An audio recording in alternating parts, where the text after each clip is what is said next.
So, Internet of Things is the network of physical objects or things embedded with electronics, software, sensors, and network connectivity, which enables these objects to collect and exchange data.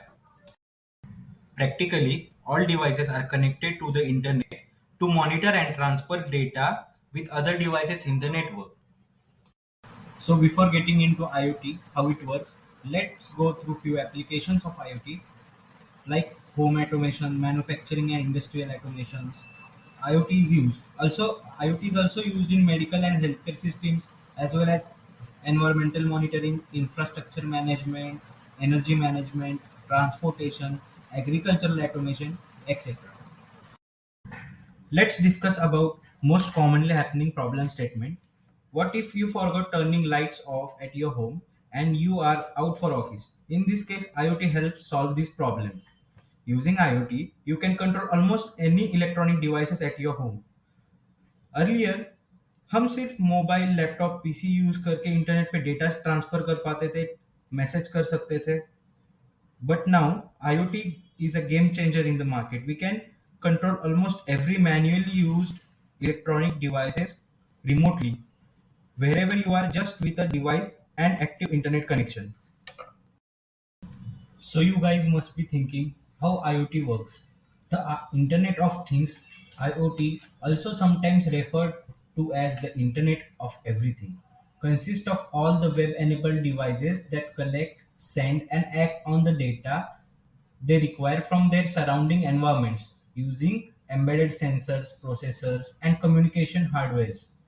These devices, often called connected or smart devices, can sometimes talk to other related devices, a process called machine to machine (M2M) communication, and act on the information they get from one another. Humans can interact with gadgets to set them up, give them instructions, or access the data, but the devices do most of the work on their own without human intervention.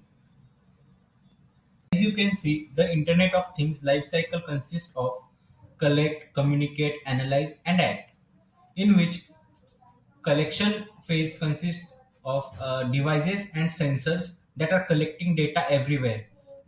Everywhere means it can be your home, your car, your office, or a manufacturing plant. In next phase, communication phase, it is sending data and events through networks to some destination. It may be cloud platform, private data center, or your home network. In next phase, analysis phase, it's creating information from the data. Means we are visualizing, trying to visualize the data, building the reports based on the data. We are practically filtering the data and paring it down.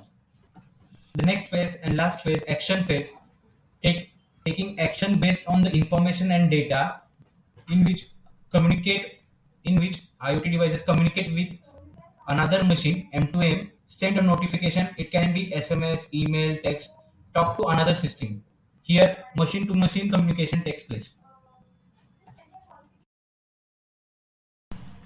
As until we know how IoT works, it consists of multiple components to work with.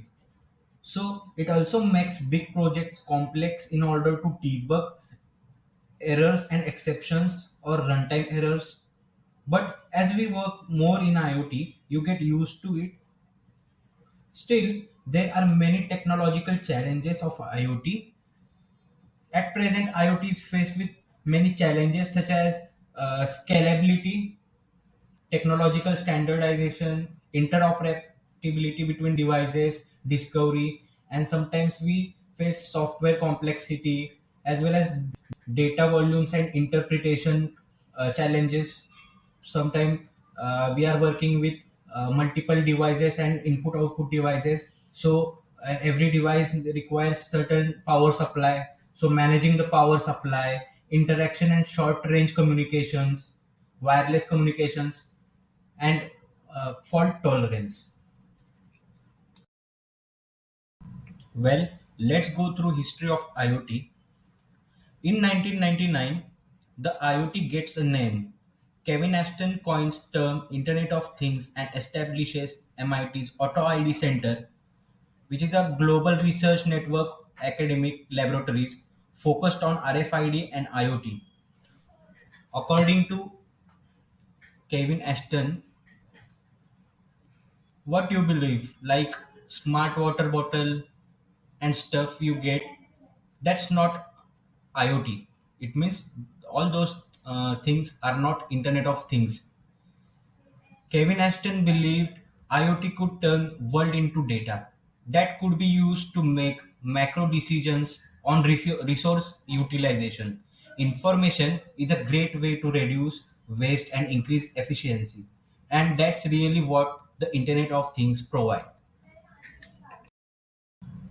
So guys, this was an introduction to IoT. So far so good. In further videos, we will get more into IoT and do some interesting things. For that, stay tuned with us. Please visit our site technoscripts.in. Link is in description. Thank you.